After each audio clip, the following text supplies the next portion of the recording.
तरक्की की इस अंधी दौड़ में जहां शहर का एक कोना सुबह की चाय के लिए भी आपकी जेब खाली कर देता है, वहीं दूर एक गांव में एक बूढ़ा इंसान आज भी इंसानियत को सबसे ऊपर रखता था। राघवन भाई, आज चटनी में तीखा थोड़ा ज्यादा रखना।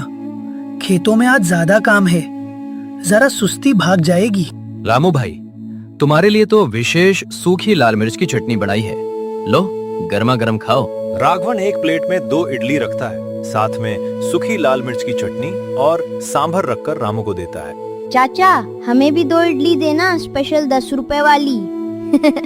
अरे छोटू तो 10 रुपए की बात करता है, पेट भर कर खा, पैसे की चिंता मत कर। राघवन उसे भी इडली की प्लेट देता है, जिसे देखकर छोटू के चेहरे पर एक बड़ी सी मुस्कान आ जाती है। लो राघवन भाई, तुम्हारे 10 रुपए।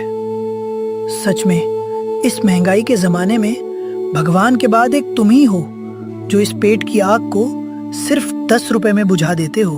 अरे काका, भगवान मत कहो, पेट तो चिड़िया भी भर लेती है। मैं तो बस इस गांव के अपनों का प्यार कमा रहा हूँ। उधर राघवन का बेटा राहुल भी शहर से अपनी MBA की पढ़ाई करके वापस अपने गांव आता है। वो सीधा राघवन के पास उसकी दुकान पर आता है।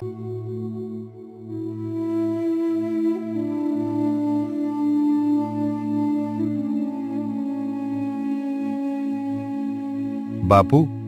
अरे राहुल, मेरा बेटा आ गया, कब उतरा बस से? राहुल आगे बढ़कर राघवन के पैर छूता है। अरे राहुल बेटा, शहर से पढ़ाई पूरी हो गई, अब तो तुम बहुत बड़े बाबू बन गए होंगे।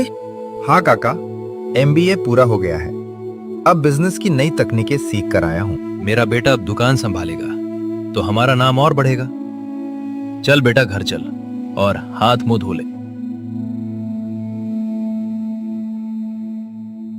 बापू, ये क्या है? पूरे दिन में आपने कम से कम 200 प्लेट इडली और डोसा बेचे हैं। हाँ बेटा, आज तो पैर टिकाने की भी फुर्सत नहीं मिली। बाबा विश्वनाथ की कृपा है। कृपा नहीं है बापू, ये सरासर घाटा है। 200 प्लेट का मतलब हुआ सिर्फ 2000। इसमें से दाल, चावल, मसाले, कोयला और तेल का खर्च निकाले तो आपके हाथ में मुश्किल से 300 रुपए बच रहे हैं। आपके पूरे दिन की मेहनत की कीमत सिर्फ 300 रुपए। बेटा 300 कम नहीं होते, हमारा घर चल जाता है, तुम्हारी पढ़ाई भी इसी से हुई है। और इससे बड़ी बात, गांव का कोई भी गरीब भूखा नहीं सोता। बापू, आप अभी भी पुरानी दुनिया में जी रहे हैं। शहर में इसी एक प्लेट इडली के लोग 60 से 80 रुपए देते हैं। आपकी क्वालिटी अच्छी है, चटनी का स्वाद भी लाजवाब है। अगर हम इस प्लेट की कीमत सिर्फ 40 रुपए भी कर दें तो हमारी रोज की कमाई 8000 होगी, महीने के 2.5 लाख रुपए। सोचो बापू, हमारा पक्का मकान होगा, अपनी गाड़ी होगी। राहुल, जो लोग मेरी दुकान पर आते हैं वो दिन का 150 से 200 रुपए कमाते हैं। अगर वो 40 रुपए का नाश्ता करेंगे तो अपने बच्चों के लिए शाम की रोटी कहां से लाएंगे? ये धंधा नहीं, मेरा धर्म है बेटा।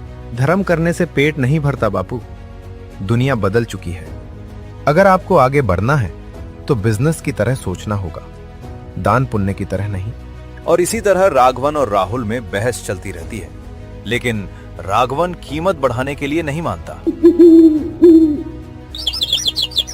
इसी तरह कुछ दिन बीत जाते हैं। फिर एक दिन अचानक राघवन की तबीयत खराब हो जाती है। राहुल, लगता है आज शरीर साथ नहीं देगा, दुकान बंद ही रखनी पड़ेगी। नहीं बापू, आप आराम करो, आज दुकान मैं संभालूंगा।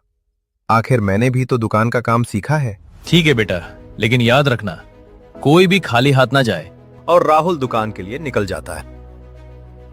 राहुल दुकान पर पहुंचता है और पहुंचकर सबसे पहले इडली और डोसे के रेट को बदलकर 40 रुपए करता है। फिर रोज के ग्राहक रामू काका दुकान पर आते हैं। तभी उनकी नजर बोर्ड पर पड़ती है। वो देखते हैं कि बोर्ड पर इडली और डोसे का मूल्य अब 10 रुपए की जगह 40 रुपए लिखा है। अरे राहुल बेटा, ये बोर्ड पर क्या लिखा है? 40 रुपए? ये क्या कोई मजाक है क्या? कोई मजाक नहीं है काका, शहर से नया और बढ़िया सामान आया है, मसालों की क्वालिटी बढ़ दी है, अब से एक प्लेट 40 रुपए की ही मिलेगी। तभी वहां पर एक और ग्राहक आ जाता है।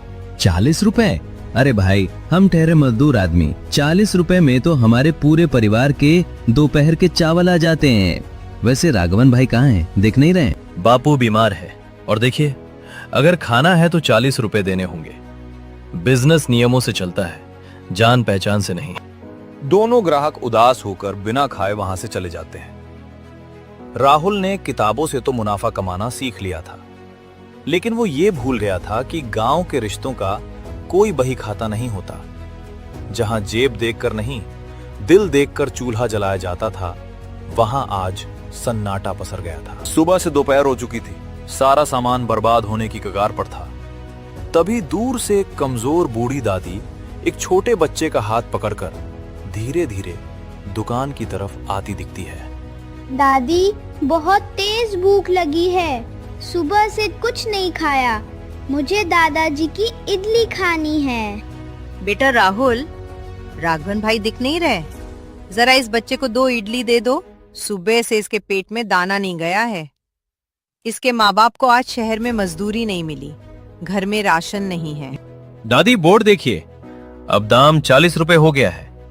10 रुपए में अब कुछ नहीं मिलेगा। 40 रुपए?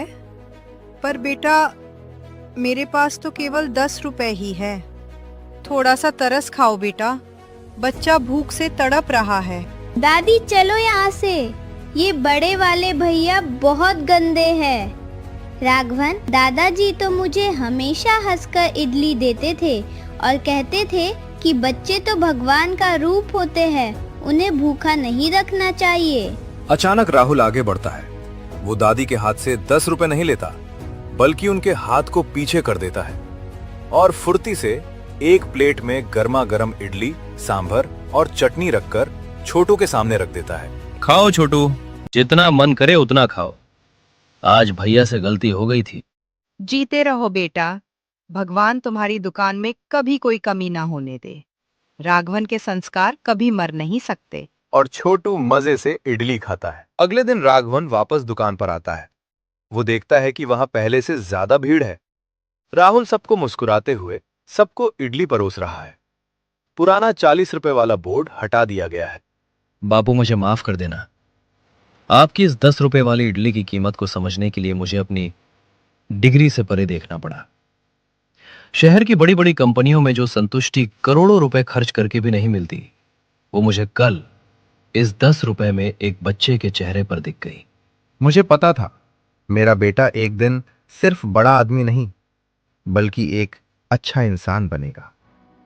अरे वाह राहुल बेटा, अब जरा जल्दी से 2 प्लेट और लगाओ।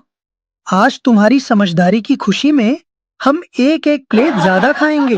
व्यापार केवल मुनाफे का तराजू नहीं होता, कभी कभी ये समाज को जोड़ने का जरिया भी बन जाता है, क्योंकि इंसानियत का स्वाद जब किसी रिश्ते में घुल जाता है तो उसकी कीमत कभी कम नहीं होती।